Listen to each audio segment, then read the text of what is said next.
So over the weekend, we were told that Budawashe Takurei, in fact, Budawashe Takurei's ally has been defeated by Paul Temta Tugwarara to be promoted to the Central Committee meeting.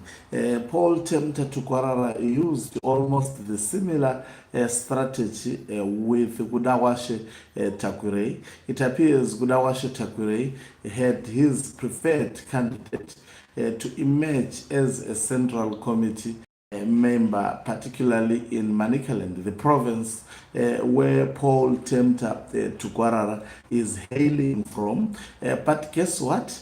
We are hearing that that co-option, which was announced, spread on social media platforms by the Marakashi. It must be a very, very painful thing to be a Marakashi, because you support something and then the senior leaders gets to reverse it.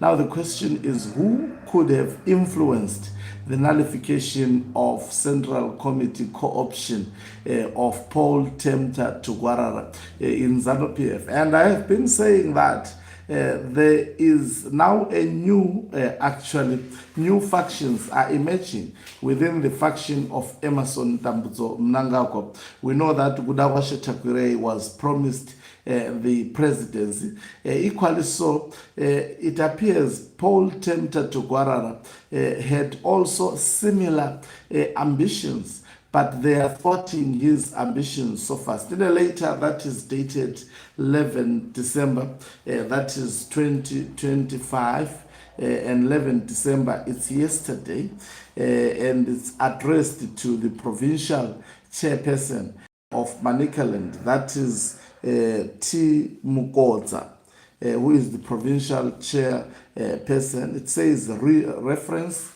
it is even stamped ZANU-PF headquarters, office of the National Political Commissar.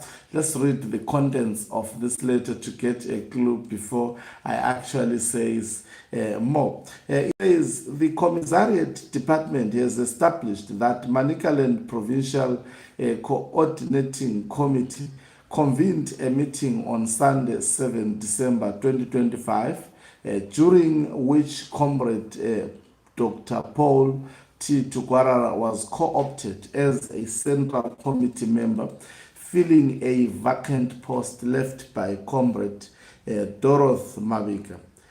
In this regard, you are advised that the said co-option has been nullified with immediate effect, as the process contravened the Legal Affairs Department circular dated 30 June 2025, which set out mandatory guidelines and procedures for co-opting members into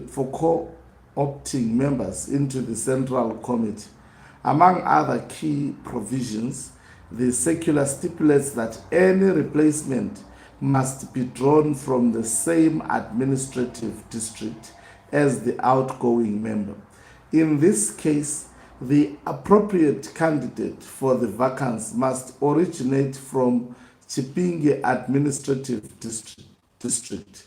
This is to uphold the party's established principle of representation and ensure equitable distribution of seats across all administrative districts. Furthermore, you are requested to ensure that until this matter is resolved and the Chipinge district has made a decision, any activities that involve issuance of money, goods, or services by aspiring candidates will be deemed as vote buying, and as such will lead to automatic disqualification. In view of the above, Manicaland province is advised to conduct another co-option process following the correct guidelines and procedures indicated in the above mentioned circular for Legal Affairs Department. Yours comradely, M. Machacha, National Political Commissar, CC, Comrade Advocate J.F. Mtenda, Secretary General, Comrade P.H. Namasa, Treasury General, Comrade Ziambi, Secretary for Legal Affairs. So in this letter, as you hear it clearly, one of the things that has been set out is that the process of co-opting Tugwarara, the person who is targeted here is Tugwarara. Remember, there were numerous co-options, of course, in Manicaland, but if you look, the one that is targeted, it is Paul Tempter Tugwarara. Now, at this stage, the people who are fighting, it is Gudawashe Takwirei as well as also Paul Tempter Tugwarara. Now, I reported that early, I mean, if you have been following this story, I made a report that initially Gudawashe Takwirei poured money into the DCCs of ZANU-PF in Manicaland, amounting to 500 United States dollar. He had his preferred candidate to be co-opted into the ZANU-PF Central Committee. Equally so, we saw, I think 2 weeks ago, Paul Tempter Tugwarara going into Manicaland, buying DCC's cars, buying DCC's flamboyant, giving them flamboyant gifts. Not only doing so, he went a step further and actually gave the constituencies monies. I think there were monies amounting to about 20,000 United States dollar per constituency.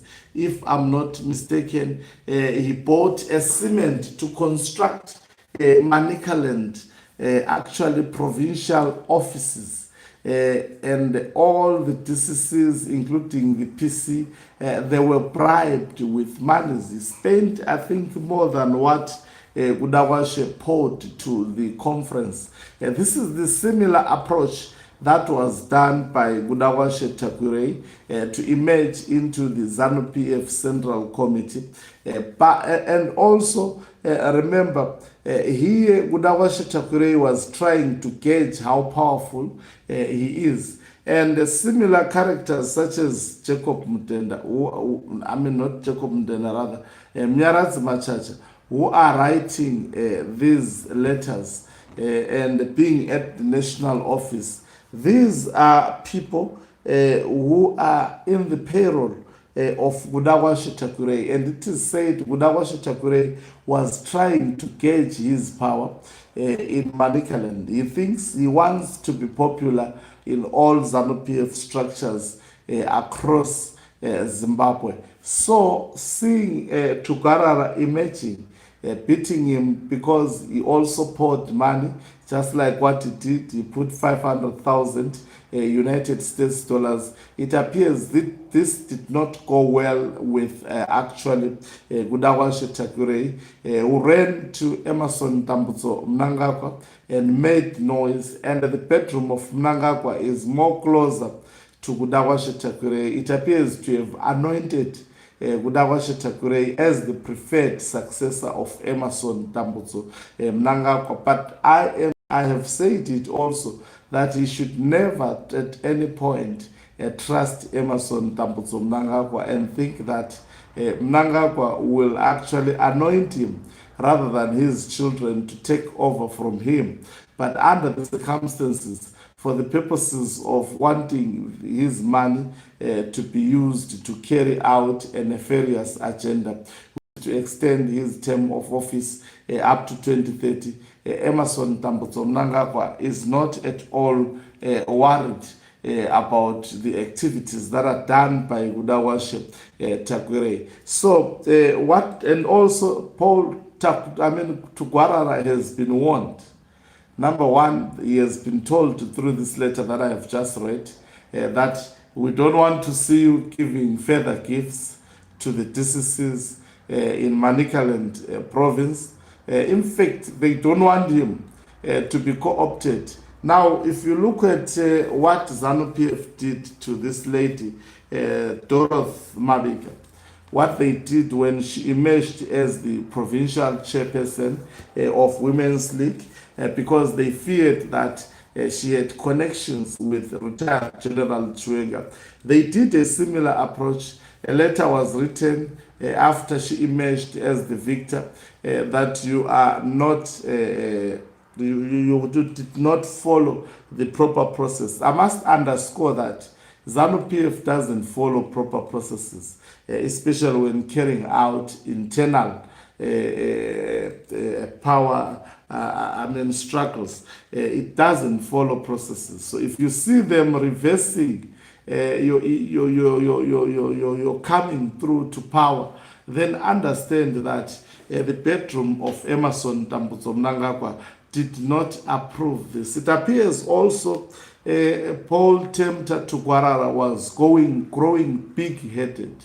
That is why ZANU-PF had to actually come through, obviously influenced by Queen B, that is Gudawashe Takwirei. So new factions have emerged out of the faction of Mnangagwa in an attempt to prepare themselves to control ZANU-PF in the near future. They have that in their mind, that Emerson Tambutso Mnangagwa can hand over power to them. Remember, I think I was speaking, this was it yesterday or some few days ago, whereby I said historically they should look at the relationship with Mnangagwa and other military generals who are now 6 feet under, who assisted Mnangagwa to be the president today. And and Mnangagwa agreed that he will just serve 5 years, and I'm sure there might have been a list. Afterwards, Chiwenga will come. Afterwards, maybe it was Valerio Spanda, SP, and most of those generals were key in the coup of 2017. But where are they?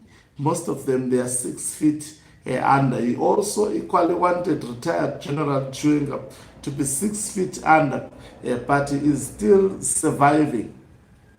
So, as much as these people are working together in terms of pushing 2030 term extension for Emerson Tambutso Mnangagwa, I have said it numerous times that the Mnangagwa faction, people who are supporting it, they hate individual like Temba, as well as also that Minister of Provincial Affairs for Devolution, Owen Muta Ngube in Manicaland. They don't like each other.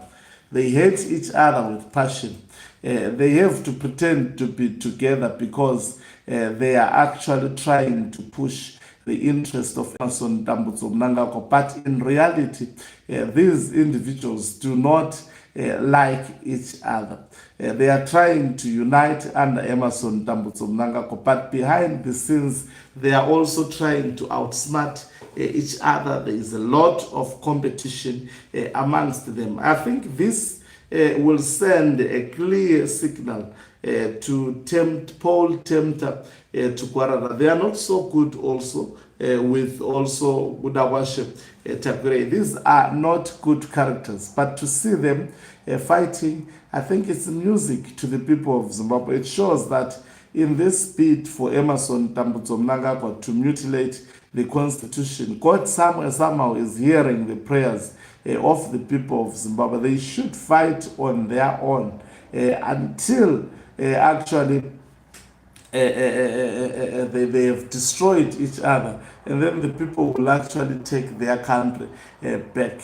And this is what may actually happen in the shortest period to come. Quite interesting developments that are coming through from ZANU-PF.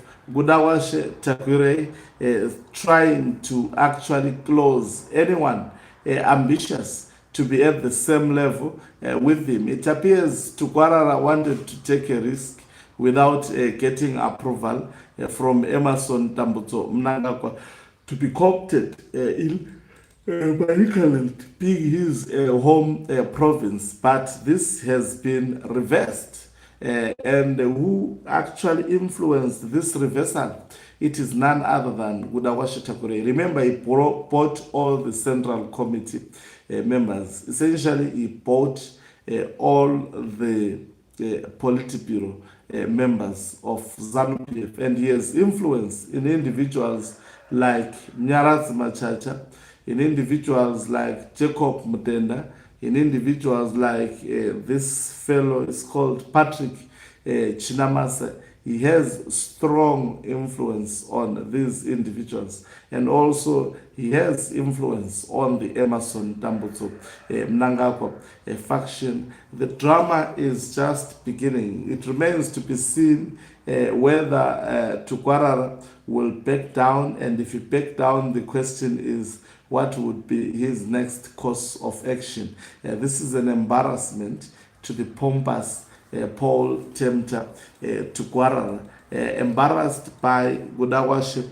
Takwirei. Now, is Gudawashe Takwirei also safe? There are a lot of ZANU-PF senior members, including retired General Chwenga, who do not also support his co-option. So he is fighting this other one, but also it won't be easier going forward. And we are waiting to see what are the plans of Emerson Tambutso Mnangagwa regarding this fellow, Gudawashe Takwirei. Thank you very much for watching us. If you are watching us for the very first time, please do remember to press the red or black subscribe button so that next time when we beam live, you become the very first one to watch us. You can financially support this channel by pressing the thanks button and actually send us stars. You can equally do so by pressing the join button. Part of our members who are the heartbeat of this channel. Don't forget to subscribe, please, so that when I come through, it's easier for you to actually get to see me, and also press the notification bell so that when I come through, it's just and you are up and you get to watch us live. Thank you very much once again for watching us. Umhlabane is signing out.